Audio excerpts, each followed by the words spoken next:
Salimullah medical college হাসপাতালের 52 ব্যাচের শিক্ষার্থী রাফি মাকে সঙ্গে নিয়ে গিয়েছিলেন মাংস কিনতে।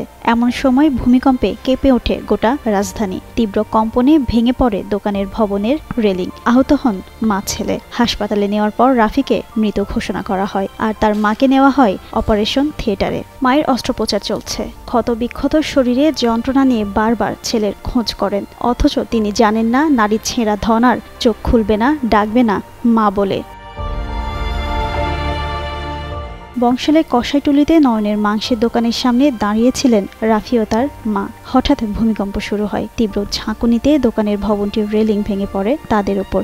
আশপাশের লোকজন দৌড়ে এসে তাদের উদ্ধার করে হাসপাতালে নিয়ে যান। সেখানে গেলে চিকিৎসকেরা জানান রাফি মারা গেছেন, আর রাফির মাকে অপারেশন থিয়েটারে নেওয়া হয়েছে। সেখানে তার চিকিৎসা চলছে।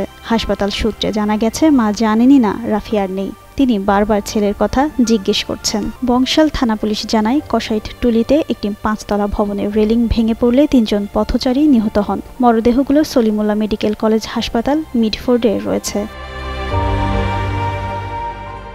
আবহাওয়া অধিদপ্তরের পাঠানো সংবাদ বিজ্ঞপ্তিতে বলা হয়েছে 10টা 38 মিনিটে ভূমিকম্প অনুভূত হয়। এর উৎপত্তিস্থল নরসিংদীর মাধবদী। রিখটার স্কেলে এর মাত্রা ছিল 5.7।